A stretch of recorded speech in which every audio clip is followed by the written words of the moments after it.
Vamos a conocer a Álvaro Pintado, es fundador de Hello App, startup, ojito interesante, que paga a sus usuarios a cambio de ceder el espacio de almacenamiento de su dispositivo, móvil, tablet, portátil, ordenador de sobremesa.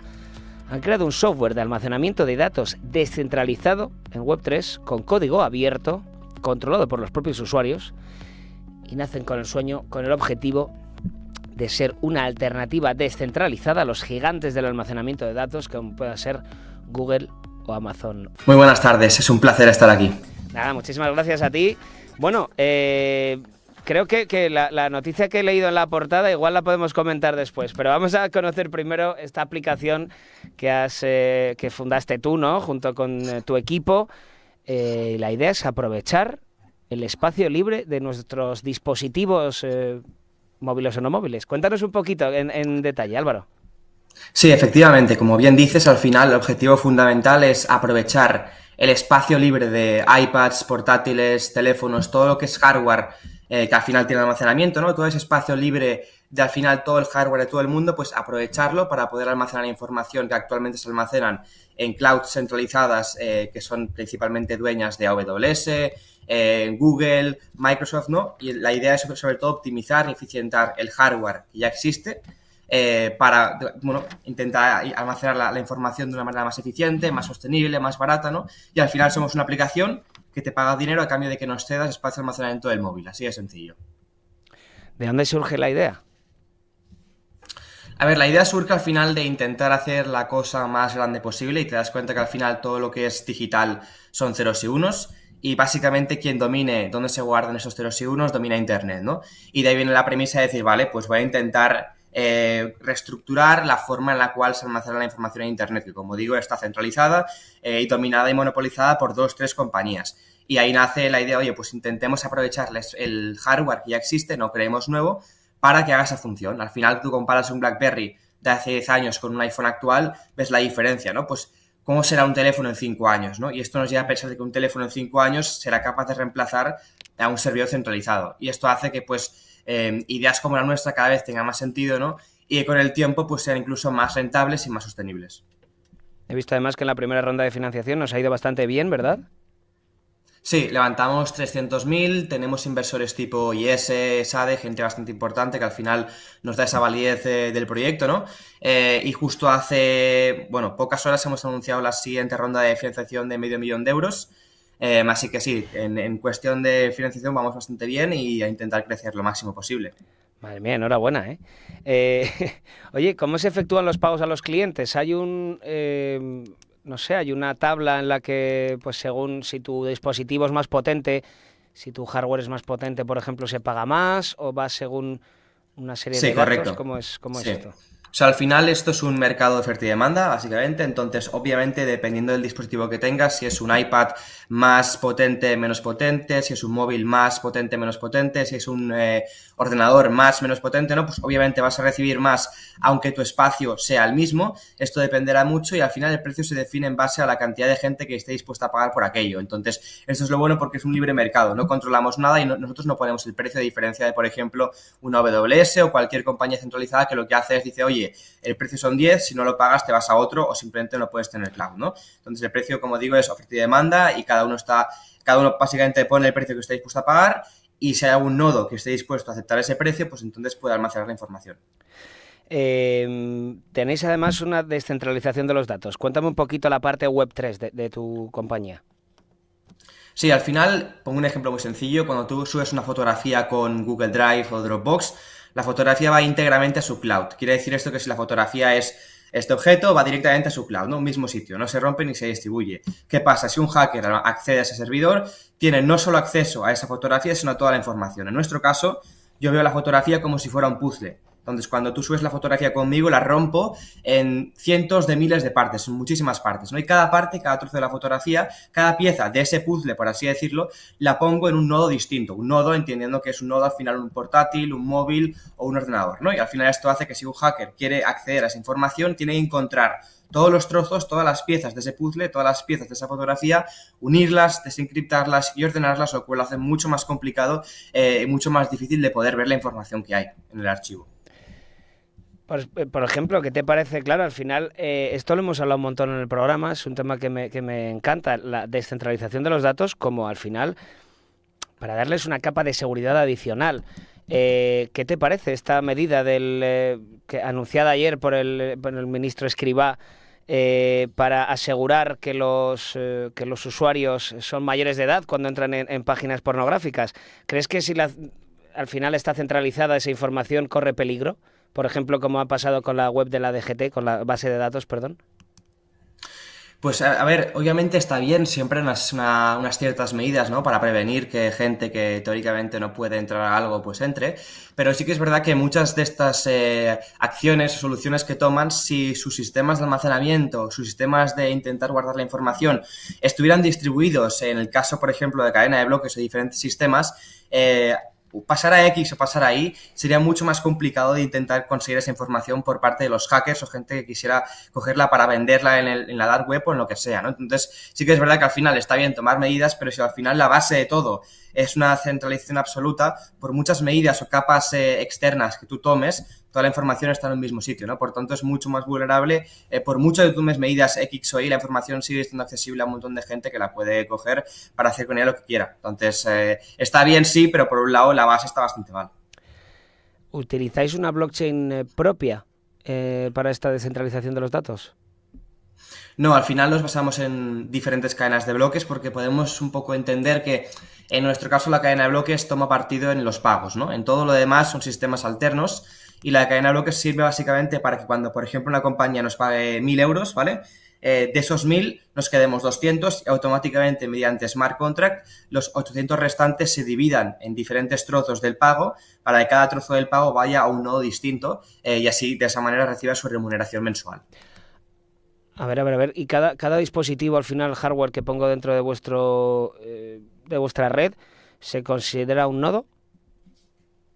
Correcto, o sea, al final hay diferentes, es como si esto fuera un Airbnb del almacenamiento, ¿no? Tienes a gente que sube información y gente que almacena información. Entonces, tú cuando entras a la aplicación, puedes ser un usuario normal y corriente que puedes subir información o puedes activar la función de nodo, que básicamente tú pasas a formar parte de la red como tal y empiezas a almacenar información de toda la gente que la está subiendo. Por tanto, tú ahí vas a ver si, por ejemplo, cedes, yo qué sé, 20, 30, 40, 50, proporcionalmente a la cantidad de dinero mensual que vas a recibir. Entonces, ahí básicamente tú pones tu hardware al servicio de la red y vas a ir recibiendo recompensas mensuales en base a la cantidad de espacio de almacenamiento que estés cediendo a la red. Imagino entonces que tienes que estar conectado a Internet 24/7. Correcto. Y Obviamente, encendido. para que funcione. Efectivamente, al final un poco lo que tenemos es un montón de nodos en diferentes países, diferentes zonas horarias, ¿no? Y entonces un poco conseguimos combatir estos momentos en los cuales un ordenador, un móvil o lo que sea está apagado, a lo mejor se rompe, a lo mejor estás en wifi, ¿no? Esto al final hay que saber combatirlo, hay que hacerlo con backups, también nos basamos en redes como Arwave y Filecoin que ya existen y que de alguna manera tienes smart contracts con ellos para que la información esté 24/7, ¿no? Entonces de alguna manera tenemos como dos capas, la capa un poco más experimental, que es móviles, iPads y portátiles de gente, un poco más nuevo, y luego está la segunda capa un poco más de backup por si pasa cualquier cosa, en la que es principalmente Filecoin, Arwave y estas redes, ¿no? Que sí que te aseguran 24/7 vía smart contract, que no está centralizado, que la información se pueda acceder a todas horas y todos los días. ¿Se castiga si hay un castigo, por ejemplo, si a alguien se le apaga el ordenador o se le rompe el móvil o algo así? A ver, obviamente no, porque tampoco tenemos tanto control sobre ellos, que es un poco la gracia al final, ¿no? Cada uno es muy libre. O sea, el tema bueno de la libertad es que tú la puedes usar para bien o para mal, y depende de ti únicamente el resultado de ello, ¿no? Entonces, no podemos castigar como tal, lo que sí que a lo mejor sucederá es que si, por ejemplo, tienes en cartera $5 y hasta los 10 no los puedes sacar, si tú repentinamente te borras la aplicación o se te rompe el móvil o lo que sea, o simplemente no avisas para dejar de ofrecer espacio de almacenamiento, lo que pueda suceder es que esta cantidad en cartera no la puedes acceder, a menos que obviamente lo hayas hecho reglamentado y hayas dicho, oye, quiero manualmente, dejo de ceder este espacio, entonces tú simplemente dejarás de recibir recompensas, pero esa cantidad se guardará en cartera y hasta que tú llegues a ese mínimo de 10 euros, porque a lo mejor en 2 meses quieres volver a ceder espacio, lo podrás sacar, ¿no? Si lo haces bien no hay ningún problema, vamos. Según tus necesidades, claro. ¿Quién os paga al final? ¿Quién es vuestro cliente? ¿Empresas que necesiten bases de datos o...? Sí, cualquier compañía que tenga información en cloud es un cliente potencial. Lo que sí que somos conscientes es que en un principio es mucho más fácil y asequible acceder a startups, a compañías tecnológicas, Hmm. compañías de Web3, de blockchain, ¿no? Que al final están más familiarizadas con estas tecnologías, con redes distribuidas, es un poco más fácil adquirirlas, pero sí que es verdad que el objetivo final es, oye, cualquier compañía que se gaste 20, 30 mil euros mensuales en almacenamiento, en computación, porque esto es un paso 2, pues la idea es, oye, te damos un 80% menos de tu factura de cloud si te vienes con nosotros. Así de sencillo. Queréis competir con Dropbox, con Google o con Amazon Web Services, ¿no? ¿Qué es lo que ofrecéis? Además, has hablado antes de ese precio variable, por ejemplo, según oferta y Sí. demanda. ¿Qué más ofrecéis para competir con estos titanes?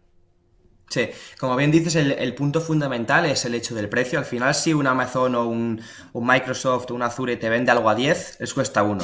Es muy sencillo, ¿no? Entonces, si hay alguno que consigue posicionarse en el mercado vendiéndolo a 2 porque también les cuesta 1 o 1,5, pues puede pillarles una cuota de mercado importante. Ahora la cuestión es quién se atreve realmente a poner recursos, tiempo, dinero en intentar reemplazarlos en la labor en la cual ellos son los reyes, ¿no? Y aquí hace falta pues una compañía que llegue con enfoques diferentes a los problemas que hay hoy en día, que utilice tecnologías nuevas que ellos, al ser una compañía tan grande, tardarán más en incorporar, y que si además tiene un incentivo para todas aquellas personas que pueden ceder un espacio de almacenamiento en un teléfono, que es súper sencillo, y pueden ganar dinero, pues al final consigues ahí un cúmulo de cosas, ¿no? Que no es solo el incentivo de, oye, a una parte 80% menos, sino es el tema de decir, oye, que a la gente que pueda almacenar información te pagamos dinero a cambio. Entonces eso es como un 2 por 1 al final que puede hacer que realmente en un futuro podamos plantear el intentar derrocar a estas compañías. Claro, vosotros no vais a tener servidores propios, ¿no? No es necesario, claro. No, Es la gracia. claro, al final servidores, ahí está la cuestión, servidores no tenemos porque para nosotros no existen prácticamente el servidor, ¿no? Nuestro servidor es la red de nodos que en un principio ahora únicamente es un almacenamiento y que en un futuro esperemos que ya podamos meter la función de computación, que esto ya será un segundo paso y que ¿no? abrirá un poco más el abanico de posibilidades en cuanto a qué hacemos con la red. Vale, bien, la idea es buenísima. Luego, claro, además, por ejemplo, ahí sí que tendréis una competitividad añadida contra este tipo de empresas que sí que tienen que mantener un hardware enorme, ¿no? Claro, o sea, aquí lo bueno es que en el caso de, por ejemplo, una compañía centralizada, todo depende de ellos, todo lo tienen que mantener ellos metiendo pasta. Aquí en nuestro caso simplemente hacemos como hace Airbnb. Airbnb no es dueño de todas las casas y no tiene que mantener a todas las Ah, casas. claro. Únicamente pone en contacto a la gente que tiene la casa con la persona que quiere utilizar ese activo, ¿no? Esa casa. Hacemos lo mismo, hemos llevado el concepto de compañías como Uber, Airbnb, Cabify al mundo del almacenamiento. Conectamos a gente que tiene eso, que aquella persona que quiere utilizarlo lo puede utilizar. Entonces conectamos a aquella gente que tiene ese espacio de almacenamiento libre con gente que lo quiere utilizar subiendo información. Y básicamente hacemos lo mismo llevado al almacenamiento descentralizado. Sois los primeros que han hecho además que estáis utilizando esta tecnología. Sí, en el mundo somos los primeros en cuanto a llevar esto a teléfono móvil.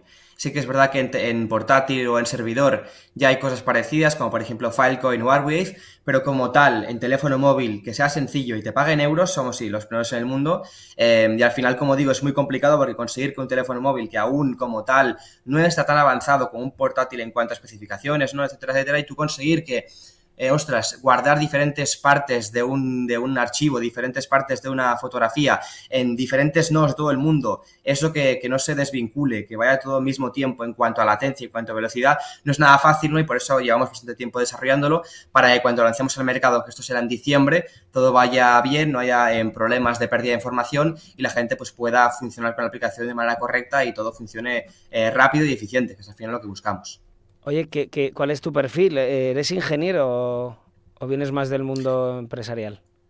No, yo actualmente tengo 19 años, por tanto, yo empecé a Joder. estudiar en Tenecos con 18, lo que pasa que lo dejé para montar la aplicación, cuando ya empezamos a recibir fondos de inversores importantes, como he comentado al principio, entonces básicamente todo lo que sabemos, yo y mi equipo, que somos muy jóvenes, es todo autodidacta, todo al final consideramos que Internet es la universidad abierta más importante del mundo, tiene toda la información al segundo, ahí depende de ti saber qué mirar y qué no mirar, ¿no? Pero si realmente sabes y eres consciente de qué es lo que es bueno, qué es lo que es verídico y qué es lo que no, tienes toda la información existente al segundo, además lo más actualizado posible. Entonces, si sabes qué hacer y cómo hacerlo, es el mejor sitio para aprender.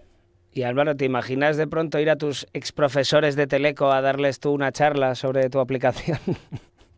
Bueno, no ha pasado algo exacto, pero parecido, porque sí que hemos ido Mira. ya a universidades, bueno, está el mobile, y de hecho nos viene gente que está en cuarto de carrera o que ha acabado y nos pregunta cómo puede ser que habéis montado esto si yo en cuarto de carrera no le he dado, no lo entiendo, ¿no? Entonces, como digo, al final es cuestión de si sabes realmente cómo estructurarte para aprender en el siglo XXI, cuando tenemos una cosa que se llama Internet, que está toda la información de todo el mundo, de todos los lados al momento, pasada ya por venir en la actual. Es cuestión de, oye, intentar ver qué es lo bueno, intentar ver qué es lo que se puede aprender. Obviamente tener constancia y tener fuerza de voluntad, porque no tienes un profesor que te incite, que tengas exámenes y tal, pero si sabes hacerlo bien, al final puedes aprender incluso más que en una carrera centralizada, por así decirlo. Y terminamos con esa descentralización que aquí nos encanta. Bueno, pues enhorabuena por este proyecto Hello App. Es un poco el David contra Goliat del almacenamiento de datos, ¿no? Así que nada, oye, enhorabuena y seguiremos muy de cerca este proyecto. ¿Has dicho en diciembre salía la aplicación al mercado? Sí, en diciembre sacamos la aplicación oficial en iOS y Android para que todo el mundo la pueda utilizar. Pues hablamos en diciembre. Álvaro Pintado, fundador de Hello App. Muchísimas gracias. Ha sido un placer.